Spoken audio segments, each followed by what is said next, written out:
Painted painless learning.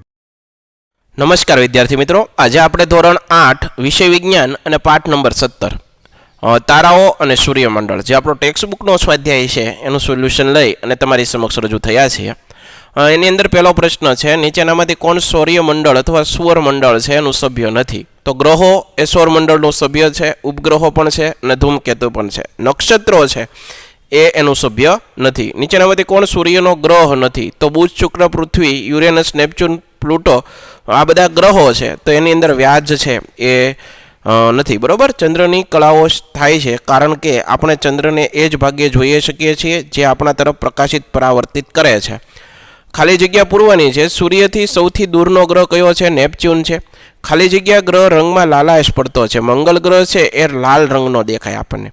આકાશમાં કોઈ ચોક્કસ આકાર બનાવતા તારાના જૂથને નક્ષત્ર કહેવાય. ગૃહની આજુબાજુ પરિભ્રમણ કરતા આકાશી પદાર્થોને ઉપગ્રહો કહેવાય છે. ખરતા તારા હકીકતમાં તારા નથી.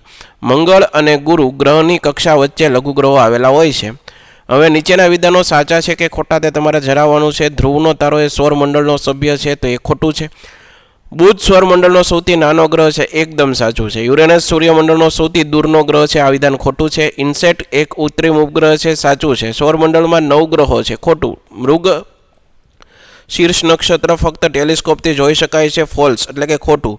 હવે આપણે જોડકા જોડવાના છે. આંતરિક ગ્રહોની અંદર કયા કયા ગ્રહો આવશે? તો એની અંદર આવશે બરોબર પૃથ્વી અને મંગળ. બાહ્ય ગ્રહોની અંદર કયો આવશે? તો શનિ. નક્ષત્રની અંદર કોણ આવશે? તો બ્રેડ બિયર અને મૃગશીર્ષ. બરાબર. પૃથ્વીનો ઉપગ્રહ કયો છે? તો પૃથ્વીનો ઉપગ્રહ બધાને ખબર જ છે, ચંદ્ર. બરાબર. મિત્રો, હજી સુધી જો તમે અમારી પેન્ટેડ એપ્લિકેશન ડાઉનલોડ નથી કરી તો આજે જ ગૂગલ પ્લે સ્ટોર પર જઈ પેન્ટેડ એપ્લિકેશન ડાઉનલોડ કરી લો, જેની અંદર તમને દરેક વિષયના સ્વાધ્યાયના સોલ્યુશન, સ્વાધ્યાય પોથીના સોલ્યુશન, એકમ કસોટીના સોલ્યુશન, આ ઉપરાંત દરેક વિષયની ડીપલી વિડીયો લેક્ચર્સ અને ધોરણ 9 અને 10ના વિદ્યાર્થીઓ માટે લાઈવ વિડીયો લેક્ચર્સ, આ ઉપરાંત દરેક વિષયની પીડીએફ પ્રોવાઈડ કરવામાં આવશે. ભાવનગરની અંદર જે વિદ્યાર્થી મિત્રો વસવાટ કરતા હોય તેના માટે ધોરણ 8 થી 12ના તમામ વિષયોનું કોચિંગ પૂરું પાડતી કોચિંગ ઇન્સ્ટિટ્યૂટ આલ્ફા એકેડમી કાર્યરત છે. તમે એમાં જોડાઈ શકો, એનો સંપર્ક કરી શકો. આ ઉપરાંત અમારી યુટ્યુબની અંદર તમારે વિડીયો જોવા હોય તો યુટ્યુબ ચેનલ છે પેન્ટેડ, હજી સુધી સબસ્ક્રાઇબ નથી કરી તો સબસ્ક્રાઇબ કરી લો, જેથી કરીને અમારા તમામ વિડીયોની માહિતી આપના સુધી પહોંચતી રહે. જો શુક્ર સાંજના તારા તરીકે ઓળખાતો હોય તો આકાશના કયા ભાગમાં તમે જોઈ શકો? જો શુક્ર સાંજના તારા તરીકે ઓળખાતો હોય તો આકાશમાં પશ્ચિમ ભાગમાં તેને જોઈ શકશે. સૌરમંડળના મોટા ગ્રહનું નામ આપો. સૌરમંડળનો મોટામાં મોટો ગ્રહ છે એનું નામ છે ગુરુ, બૃહસ્પતિ. નક્ષત્ર શું છે? કોઈ પણ 2 નક્ષત્રના નામ જણાવો. નક્ષત્ર તારાઓનો સમૂહ કે જે ઓળખી શકાય તેવા કોઈ આકાર બનાવે છે તેને નક્ષત્ર કહેવાય. નક્ષત્રનો નામ સપ્તર્ષિ છે, શર્મિષ્ઠા છે, મૃગશીર્ષ છે. સપ્તર્ષિ મૃગશીર્ષ નક્ષત્રના અગ્રણી તારાઓ સંદર્ભમાં સ્થાન દર્શાવતું ચિત્ર દોરો, જે અહીં દર્શાવેલું છે. ગ્રહો સિવાય સૌરમંડળના સભ્ય હોય તેવા 2 આકાશી પદાર્થોના નામ જણાવો. ગ્રહો સિવાય સૌરમંડળના સભ્ય હોય તેવા 2 આકાશી પદાર્થોના નામ: ધૂમકેતુ, લઘુગ્રહો, ઉપગ્રહો અને ઉલ્કાઓ. સપ્તર્ષિ નક્ષત્રની મદદથી તમે ધ્રુવના તારાનું સ્થાન કઈ રીતે નક્કી કરશો? સપ્તર્ષિ તારાઓ 7 તારાઓ પૈકી ચતુષ્કોણ આકૃતિ બનાવતા તારાઓના પહેલા 2 તારાઓમાંથી પસાર થતી સીધી રેખાની કલ્પના કરો. આ કાલ્પનિક રેખાની ઉત્તર દિશા તરફ આગળ વધારો. 2 તારાઓ વચ્ચેના અંતરની લગભગ 5 ગણા અંતર જેટલી આ દિશામાં એક ચમકતો તારો દેખાશે, તે ધ્રુવનો તારો છે. શું આકાશના બધા જ તારાઓ ખસે છે? સમજાવો. ના, આકાશના બધા જ તારાઓ તેમની જગ્યાએ અચળ છે, પરંતુ પૃથ્વીના ધરીભ્રમણને લીધે તારાઓ આપણને ખસતા દેખાય છે. ધ્રુવનો તારો પૃથ્વીની ધરીની દિશામાં આવેલો છે, તેથી તે ખસતો દેખાતો નથી. શા માટે તારાઓ વચ્ચેનું અંતરને પ્રકાશ વર્ષમાં માપવામાં આવે છે? કોઈ તારો પૃથ્વીના 8 પ્રકાશ વર્ષ દૂર છે. આ વિધાનથી તમે શું સમજશો?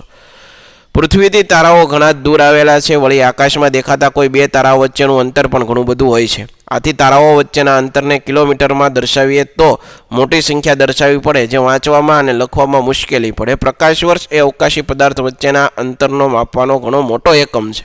1 પ્રકાશ વર્ષ ઇઝ ઇક્વલ ટુ 9.46 × 10⁻12 કિલોમીટર એટલે કે 12 મીંડા આવે. બરોબર છે. કિમી અંતરને બદલે 1 પ્રકાશ વર્ષ અંતર લખવું સરળ પડે. આથી કોઈ તારો પૃથ્વીથી 8 પ્રકાશ વર્ષ દૂર છે, એટલે કે 3 લાખ કિમી સેકન્ડની ઝડપે 8 વર્ષમાં જેટલું અંતર કાપે તેટલો દૂર છે એમ કહેવામાં આવે.